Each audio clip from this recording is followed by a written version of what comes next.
স্বাগতম বন্ধুরা আরেকটি নতুন ভিডিওতে। আপনি যেহেতু এই ভিডিওতে ক্লিক করেছেন তার মানে আপনি অবশ্যই সিরিয়াস ফ্রিল্যান্সিং কোর্সটা নিয়ে। তো আপনার অনেকে আছেন যারা ওকে এখনো মেসেজ পাননি বা বিভিন্ন সমস্যার কারণে নাও পেতে পারে। সো আজকের এই ভিডিওতে আমি আপনাদের দুইটা প্রসেস দেখাবো যেভাবে আপনি আপনার মেসেজ সম্পর্কে জানতে পারেন। তো ফার্স্ট হচ্ছে আপনি যে ব্রাঞ্চে ধরেন দিনাজপুর ব্রাঞ্চে করছেন, তারপর দিনাজপুর ব্রাঞ্চ বা বগুড়া, বগুড়া ব্রাঞ্চে যাবেন। বগুড়া ব্রাঞ্চে গিয়ে ফেসবুক পেজ নিয়ে সার্চ করবেন, দেখবেন ফেসবুক পেজ তাদের বগুড়া ব্রাঞ্চ লিমিটেড যে ই লার্নিং লেখে বগুড়া লেখলে দেখবেন ফেসবুক পেজ চলে আসছে, বা আপনি এই লিঙ্কটা দেখতে পারেন। এই লিঙ্কে ক্লিক করলে আসতে পারেন। এখানে গেলে দেখতে পাবেন নিচে বগুড়া ব্রাঞ্চে যেসব মানে পোস্ট হয় মানে কিউআই শিখে সেগুলো দেখতে পারেন। পাশাপাশি দেখেন তারা একটা 3 ঘন্টা একটা পোস্ট করেছে যে রেজাল্ট জানতে এই পেজে ইনবক্স করুন অথবা নাম্বারে কল দিন। তো এখানে কিন্তু তারা নাম্বার দিয়ে দিয়েছে। আমার স্ক্রিনে আপনারা কিন্তু নাম্বারগুলো দেখতে পাচ্ছেন, দুইটা নাম্বার দিয়ে দিয়েছে, ঠিক আছে। এটা হচ্ছে মাধ্যম। আর একটা মাধ্যম হচ্ছে, বন্ধুরা দেখুন এখন আমার স্ক্রিনে দিনাজপুর ব্রাঞ্চের ফেসবুক পেজটা দেখতে পাচ্ছেন। আর এইভাবে কিন্তু আপনি প্রত্যেকটা ব্রাঞ্চের যদি ই লার্নিং এন্ড আর্নিং লেগে ধরেন সিলেট, বরিশাল, ঢাকা, খুলনা, বিভিন্ন আপনার নীলফামারী, আপনি যে জেলাতে আবেদন করেছেন বা জেলাতে এক্সাম দিয়েছেন সেই জেলাতে যদি কি করেন তাহলে অবশ্যই জানতে পারবেন। দেখেন তারা একটা 2 ঘন্টা আগে একটা পোস্ট করেছে যে লিখিত পরীক্ষা উত্তীর্ণ প্রার্থীদের ব্যবহারিক ও মৌখিক পরীক্ষা 7ই মার্চ সকাল 10টায় অনুষ্ঠিত হবে, ঠিক আছে।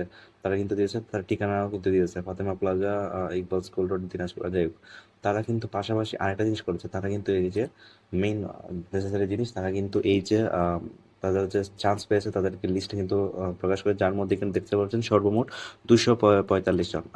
আমি গত ভিডিওতে বা যারা আমার রেগুলার ভিউয়ার আছেন, যারা আমার চ্যানেল সাবস্ক্রাইব করে রেখেছেন, তারা জানেন যে আমি অবশ্যই বলে থাকি যে বর্তমানে কিন্তু এখানে 72 জন করে 75 জন করে নিবে।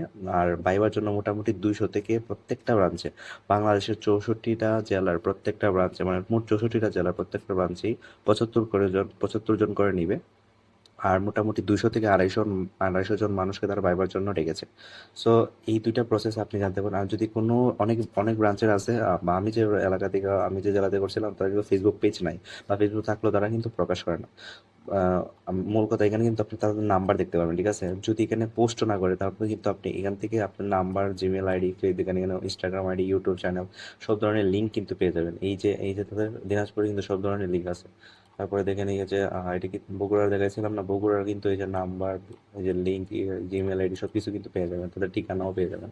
সো এই দুইটা পাশাপাশি পেতে পারেন। ধরেন আর আপনার ব্রাঞ্চে খুঁজে পাচ্ছেন না, তখন সরাসরি আপনি যুব উন্নয়নের যে ই লার্নিং যে ওয়েবসাইটটা আছে, তখন এই ই লার্নিং এর যে ওয়েবসাইট আছে মেইন ওয়েবসাইটটা, সেখানে চলে যাবেন। আপনি যে লিঙ্কটা দেখতে পাচ্ছেন এই লিঙ্কটা কপি করতে পারেন, না হলে আমি লিঙ্কটা ডিসক্রিপশন বক্সে পিন কমেন্টে দিয়ে দেবো, এই ভিডিও নিচে দেখতে পাবেন। আর যদি না পান তখন এই ওয়েবসাইটে আসবেন, ওয়েবসাইটে আসে দেখেন এখানে ব্রাঞ্চ দেখতে পাচ্ছেন, এই ব্রাঞ্চে ক্লিক করবেন। ব্রাঞ্চিং হিসেবে দেখবেন লোডিং হচ্ছে। এখানে কিন্তু তারা কিন্তু খুব সুন্দরভাবে সাজিয়ে রেখেছে বাংলাদেশের যে 8টা ডিভিশন আছে, একটা বিভাগ আছে, সেগুলো দিতে পারেন। আপনি ধরেন ঢাকা জেলাতে, ঢাকা জেলার আপনি যে এই জেলারই হন না কেন, আপনি দেখেন ঢাকার মধ্যে যদি হন তাহলে এই যে এই নাম্বারগুলো কিন্তু তাদের কিন্তু কোঅর্ডিনেটর থাকে, প্রত্যেকটা ব্রাঞ্চে কিন্তু কোঅর্ডিনেটর থাকে, তাদের নাম্বার, তাদের কিন্তু নাম্বার কিন্তু দেওয়া থাকে। সরাসরি কিন্তু তাদের সাথে কল করে আপনি আপনার রেজিস্ট্রেশন নাম্বার বা আপনার রোল নাম্বার বা আপনার এডমিট কার্ডের নাম্বার, এগুলো এই ডিটেলসগুলো দিলে কিন্তু আপনি জানতে পারবেন যে আপনি এখানে সিলেক্টেড হয়েছেন কি হয়েছেন না, লিখিত পরীক্ষার জন্য উত্তীর্ণ হয়েছেন কি হয়েছেন না, ভাইবার জন্য আপনি কি কাল সকালে ডাক পেয়েছেন কি পেয়েছেন না, সব কিছু আপনি জানতে পারবেন, ঠিক আছে। ধরেন ঢাকার থেকে বের হয়ে আমি আরও যাই, ধরেন আপনি খুলনা জেলার যে কয়টা বিভাগ আছে, বাগেরহাট, ঝিনাইদহ, যশোর, মাগুরা, কুষ্টিয়া, মেহেরপুর, সবগুলো কিন্তু যেতে পারবেন। আপনি ধরেন রংপুর, কুড়িগ্রাম, গাইবান্ধা, লালমনিরহাট, যে কয়টা জেলা আছে প্রত্যেকটারই কিন্তু নাম্বার দেওয়া আছে। আপনি কিন্তু প্রশ্ন দেখতে পাচ্ছেন প্রত্যেকটার কিন্তু নাম্বার দেওয়া আছে। মেইন জিনিস হচ্ছে নাম্বার। যদি আপনি ফেসবুক পেজ খুঁজে না পান তাহলে অবশ্যই ই লার্নিং এর ওয়েবসাইটে আসবেন, ওয়েবসাইটে আসে প্রত্যেকটা ব্রাঞ্চের কিন্তু নাম্বার দেওয়া আছে, নাম্বারে কল দিবেন। কল দিয়ে জিজ্ঞেস করবেন, তারা হতে পারে প্রথমবার, দ্বিতীয়বার না ধরে, বাট তৃতীয়বার, চতুর্থবার অবশ্যই ধরবে। আপনি যদি ধরেন সিলেট জেলার, তাহলে যেমন সিলেট, সুনামগঞ্জ, মৌলভীবাজার, প্রত্যেকটা জেলার কিন্তু নাম্বার এখানে দেওয়া আছে, প্রত্যেকটা হবিগঞ্জের কিন্তু নাম্বার দেওয়া আছে, সিলেটের কিন্তু নাম্বার দেওয়া আছে, প্রত্যেকটা হচ্ছে একটা করে নাম্বার দেওয়া আছে, বা অবশ্যই তাদের লোকেশন কিন্তু দেওয়া আছে। যদি কাছাকাছি দেখেন তাহলে অবশ্যই ব্রাঞ্চে গিয়ে ডাইরেক্ট আপনি যোগাযোগ করতে পারেন। সো এই দুটার স্টেপে আপনি নিশ্চিতভাবে আপনি আপনার রেজাল্ট জানতে পারবেন যে আপনি এখানে সিলেক্টেড হয়েছেন কি হন নাই। ধন্যবাদ বন্ধুরা, সবাই ভালো থাকবেন, সুস্থ থাকবেন। ভাইবার জন্য আমার পক্ষ থেকে শুভকামনা রইল।